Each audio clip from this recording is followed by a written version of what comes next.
अभी 2 रोज पहले Donald Trump ने कहा था कि वो अपने सैनिकों को जमीन पर उतारेंगे और अपने सैनिकों को जमीन पर उतार करके तेहरान में, ईरान के अंदर कब्जा कर लेंगे। इस तरह की बातें कही गई थी, इस तरह के बयान दिए गए थे। अब ईरान की जमीनी स्थिति अगर आप देखें, जमीनी हालात अगर आप देखें, तो क्या वाकई कोई आदमी ये सलाह देगा डोनाल्ड ट्रंप को कि हां आपको सैनिक उतार देने चाहिए, वहां पर जमीनी हालात जो है बहुत अच्छे हैं आपके हिसाब से? और खामेनेई को लेकर के और बाकी नेताओं को लेकर के और सत्ता को लेकर के, ईरान को लेकर के बहुत भारी बगावत है लोगों के अंदर। अगर कोई ये जमीनी हालात देख करके भी अगर डोनाल्ड ट्रंप को सलाह देता है तो डोनाल्ड ट्रंप का दोस्त नहीं बल्कि दुश्मन है। मैं एक तस्वीर आपको दिखाने जा रहा हूं। ये तस्वीर आप देखिए, तस्वीर निकल करके सामने आई अब से बस कुछ देर पहले। ये तस्वीर निकल करके सामने आई है ईरान के इस्फान शहर से। इस्फान के अंदर एक मिसाइल से, ड्रोन से हमला हुआ और उसके बाद में आसमान तक, ऊपर तक धुआं ही धुआं दिखाई दिया। लेकिन इसके बाद में लोग सड़कों पर उतराए और उसमें सबसे बड़ी संख्या में महिलाएं भी वहां पर मौजूद थी और लोगों ने सड़कों पर उतर करके अल्लाहू अकबर के नारे लगाने शुरू कर दिए। अब आप बताइए जरा, क्या वाकई कल को ईरान के अंदर अमेरिका के सैनिक आते हैं, जमीन पर आते हैं, तो ये जो लोग, जो मौत सामने बरस रही है, जहां पर मिसाइल गिरा है या ड्रोन गिरा है, उसके बाद में बहुत बड़ा एक ब्लास्ट हुआ है और आसमान तक धुआं दिखाई दे रहा है, क्या ऐसे में कोई भी समझदारी होगी डोनाल्ड ट्रंप की कि वो सैनिकों को उतार दे? या ऐसे में भी अगर डोनाल्ड ट्रंप फैसला लेते हैं अपने सैनिकों को उतारने का, तो फिर उनका क्या हश्र होगा? जरा ये तस्वीर देखिए, इत्मीनान से देखिए और समझिए ज्यादा।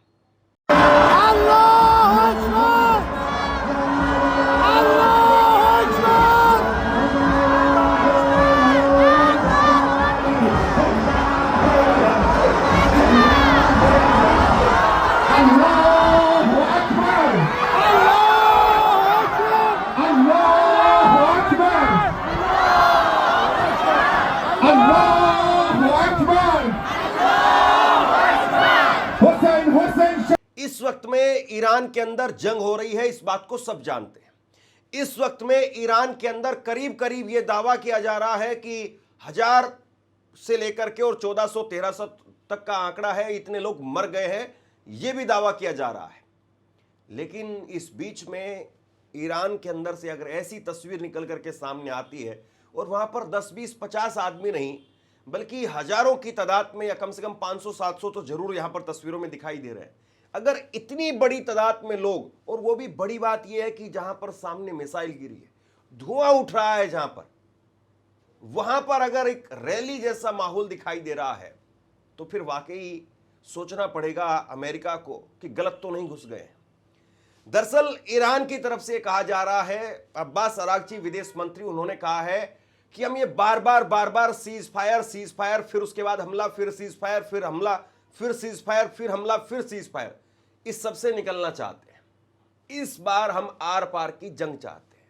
खबर यह भी है कि ईरान की तरफ से जो सीज फायर या मध्यस्थता की बात कही जा रही है, उसको भी नकार दिया गया है। मैंने 2 रोज पहले भी आपको खबर दिखाई थी, जहां पर राष्ट्रपति पेजेस्कियान, उनका बयान सामने आया था और उन्होंने कहा था कि हम मध्यस्थता जो लोग कर रहे हैं उनसे कहना चाहते हैं कि आप जाकर के पहले उन लोगों से पूछिए कि जिन्होंने ईरान को कम करके आंकने का काम किया, कम करके आंकने का एक तरीके से उन्होंने दुस्साहस किया, और आप उन लोगों से जाकर के पूछिए जिन्होंने ईरान के अंदर बम बरसाए। आप मध्यस्थता की बात पहले उनसे जाकर के करिए, हमसे मध्यस्थता की बात करने के लिए आप मत आइए। ये जो तस्वीरें निकल करके सामने आ रही हैं, ये तस्वीरें साफ तौर पर बता रही हैं कि इस वक्त में ईरान के अंदर जो माहौल है वो बिल्कुल अलग है। मैं आपको तेल अवीव की तस्वीर दिखाता हूं। ये तेल अवीव की तस्वीर देखिए, जहां पर लोग बंकरों के अंदर छुपे हुए हैं। जैसे ही वहां पर तेल अवीव में, इजराइल के अंदर सायरन बजता है, और सायरन तभी बज जाता है जब ईरान से मिसाइल चलती है, वहीं तभी से जो है आप मान करके चलिए कि सायरन बज जाता है कि आप मिसाइल आ रही है, बंकर में चली जाइए। पिछले 10 दिनों से इनकी रातें, इनके दिन वो बंकर में गुजर रहे हैं, बंकर में रहने को मजबूर है। जैसे ही वहां से कोई मिसाइल या कोई ड्रोन आता है तुरंत सायरन बज जाता है, और सायरन बजते ही कुछ नहीं करना है, फटाक से बंकर में भाग जाना है। ये जिंदगी हो गई है इजराइल के लोगों की। और दूसरी तरफ कोई बंकर की तस्वीर आपने देखी हो तो जरा बताइए, या फिर बंकर में जाकर के कोई छुप गया हो तो बताइए आप।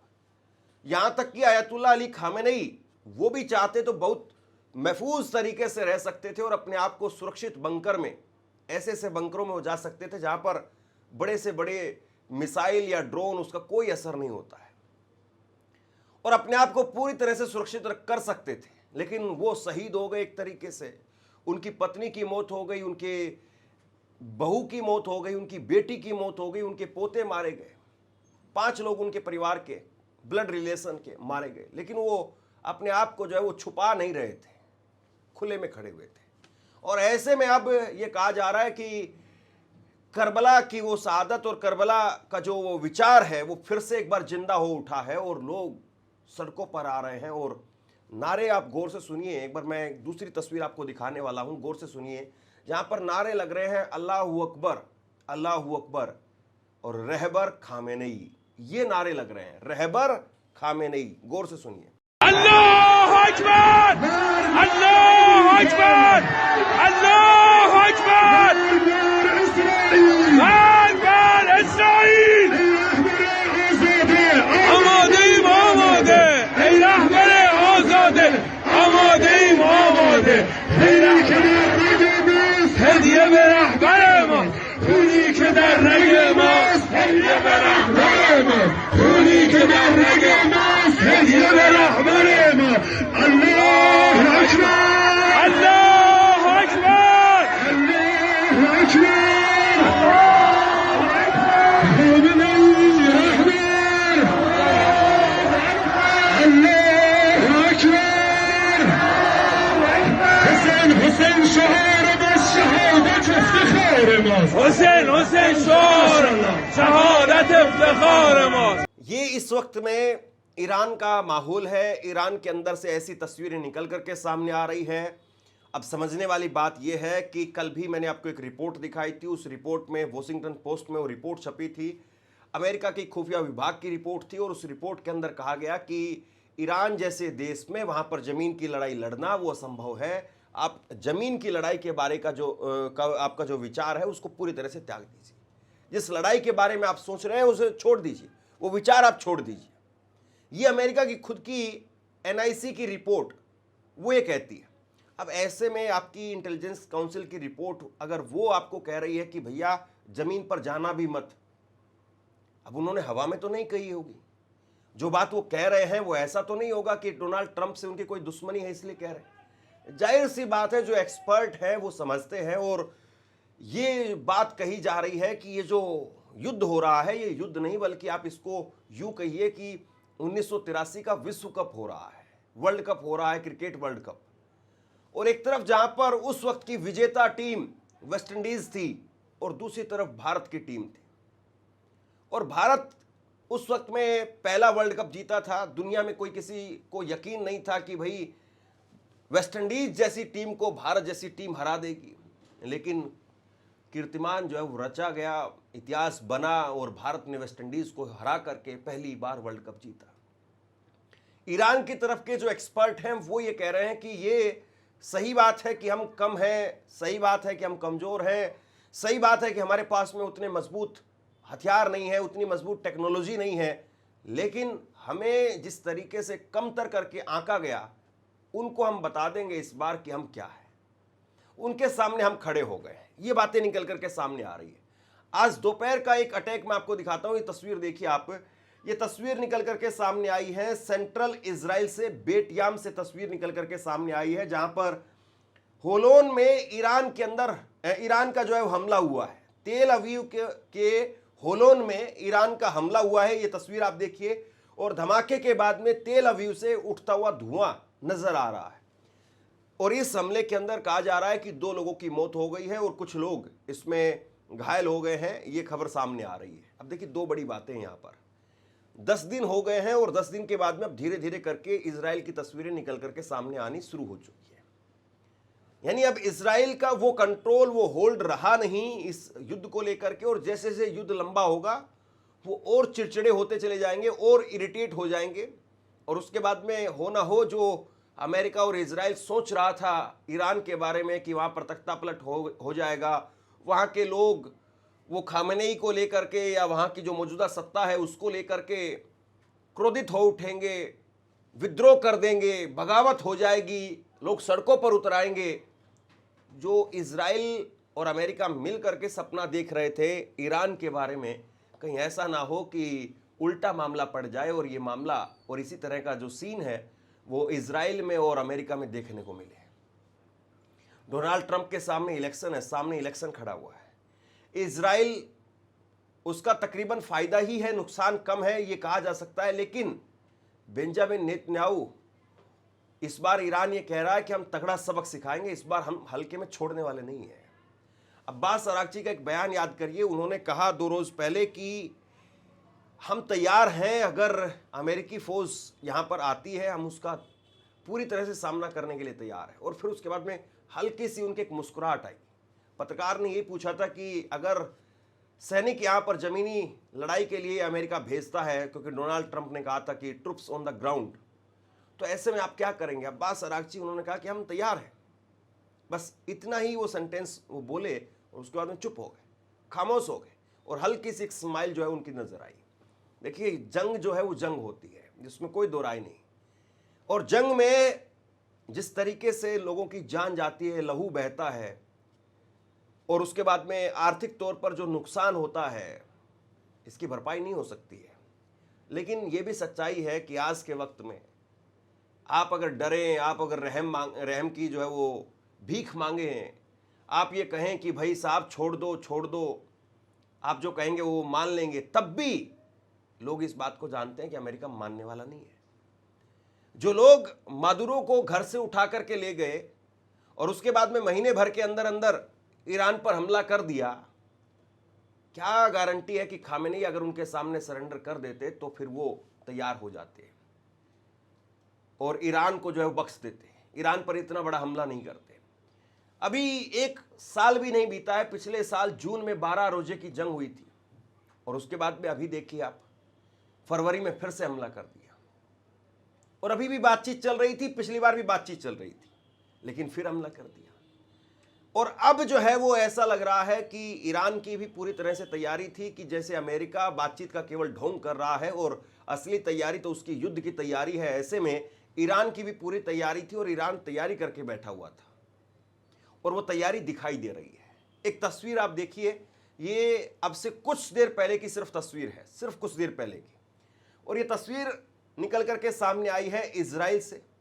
इजराइल के अंदर भरी दोपहरी में येर यहूदा एक इलाका है, और वहां पर कंस्ट्रक्शन साइट पर ईरानी मिसाइल का मलबा गिरने का ये वीडियो निकल करके सामने आया है। और इस हमले के अंदर बताया जा रहा है कि 2 लोगों की मौत हो गई है और एक गंभीर रूप से घायल हो गया है। ये इजराइल की तस्वीरें हैं, और अब इजराइल की इस तरह की तस्वीरें निकल करके आनी शुरू हो चुकी है। इजराइल अभी तक कोशिश कर रहा था कि किसी भी तरीके से डैमेज कंट्रोल किया जाए और किसी भी तरीके से चीज़ों को ढका जाए, सामने लोगों के सामने जो है उसकी बर्बादी की तस्वीर, उसकी तबाही की तस्वीर वो ना जाए। और कहीं ना कहीं उसको डर इस बात का भी है कि फिर अरब मुल्क जो इस वक्त में थोड़ा बहुत साथ खड़े हुए नज़र आते हैं वो भी भाग जाएंगे, वो भी जाकर के सीधे ईरान के साथ में खड़े हो जाएंगे, और जो थोड़ा बहुत वो सपोर्ट कर रहे हैं अंदर खाने या फिर अपने आप को बचाने के लिए, फिर या फिर यूँ कहिए कि अमेरिका का दबाव है, वो भी खत्म हो जाएगा। तो ये इस वक्त में जो है वो सबसे बड़ी स्थिति, लाचार करने वाली जो स्थिति है वो अमेरिका के सामने है, इजराइल के सामने है। जो वो कल्पना कर रहे थे, जिस तरीके की कल्पना कर रहे थे इजराइल और अमेरिका और उसके साथ साथ अरब देशों को मिला करके कि चौतरफा हम अटैक करेंगे और 2-3 दिन के अंदर अंदर सब कुछ खत्म हो जाएगा, जो डोनाल्ड ट्रंप को बताया गया वो पूरी तरह से उल्टा पड़ता हुआ नजर आ रहा है।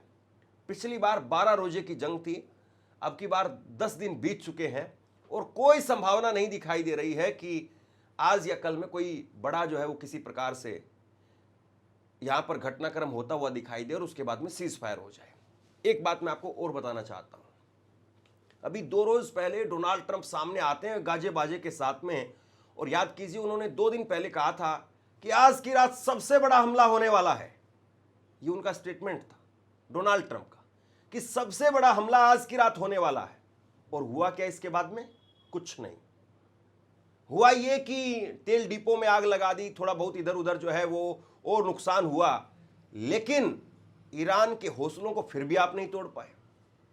जब आपकी तरफ से ये अल्टीमेट दे दिया गया कि अब बस आर पार की लड़ाई और आज की रात बहुत बड़ा हमला, उसके बावजूद आप ईरान को नहीं झुका पाए।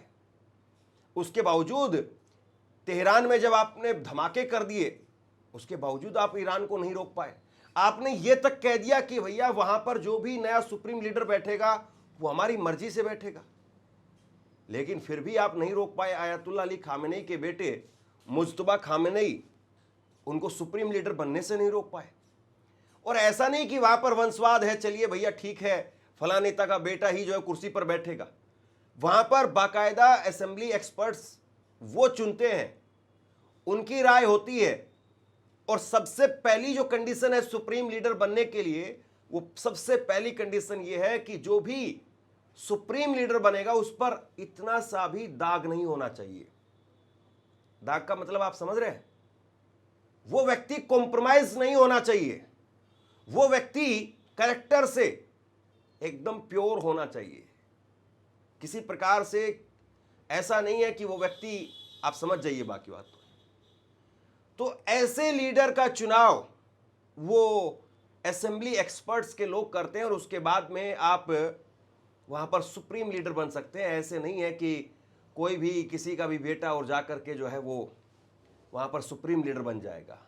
नेतन्याहू के बेटे को लेकर के बहुत सारी खबरें सामने आती हैं, किस तरह से उसकी मौज मस्तियां वो निकल करके, उसकी तस्वीरें निकल करके सामने आती, इस पर बहुत बार बातें हुई हैं।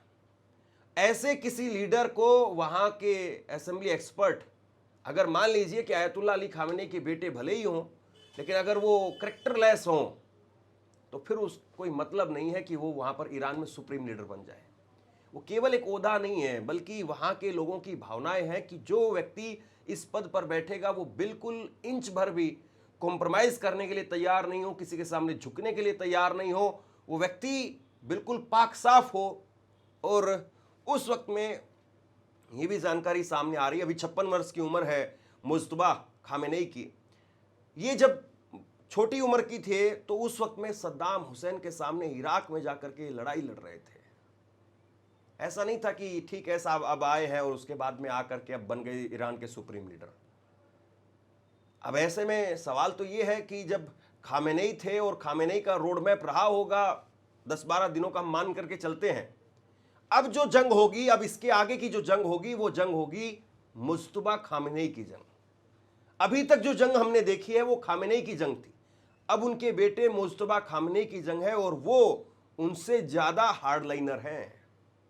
ये बात सामने आ चुकी है, और उनके आप ये कहिए कि परिवार के सब लोग जा चुके हैं मुज्तबा खामेनेई के। उनके पिता, उनकी माँ, उनकी खुद की पत्नी, उनकी बहन, उनके बेटे, सबकी मौत हो चुकी है। अमेरिका सबको मार चुका है। वो आदमी इस वक्त में कुर्सी पर है, और उनके साथ में है ईरान के ऐसे लोग जो बरसती मिसाइलों के बीच में अल्लाह अकबर के नारे लगा रहे हैं। क्या ऐसे लोगों के हौसले को अमेरिका तोड़ पाएगा, इजराइल तोड़ पाएगा? सबसे बड़ा सवाल ये है। आप क्या सोचते हैं नीचे कमेंट बॉक्स में लिख करके जरूर बताइए। धन्यवाद। आपसे कुछ कहना चाहता हूं, आज के वक्त में पत्रकारिता करना कितना मुश्किल काम है, लेकिन अगर ऐसे में भी कोई आपकी खबर दिखा रहा है, कोई आपके मुद्दे पर बात कर रहा है, तो आपको भी उसका साथ देना चाहिए। अगर आपको लगता है कि मेरी पत्रकारिता सही है, मैं आपके लिए आपकी खबर वो दिखा रहा हूं, तो ऐसे में आप मेरा सहयोग कीजिए। आप इस वीडियो को जब लाइक करेंगे तो लाइक के साथ में ही एक थैंक्स का बटन आपको दिखाई देगा। उस थैंक्स के बटन पर आप क्लिक कीजिए और जो भी सहयोग राशि दे सकते हैं वो दीजिए। दूसरा, आप चैनल को ज्वाइन कर सकते हैं और चैनल को ज्वाइन करके भी मुझे मदद कर सकते हैं।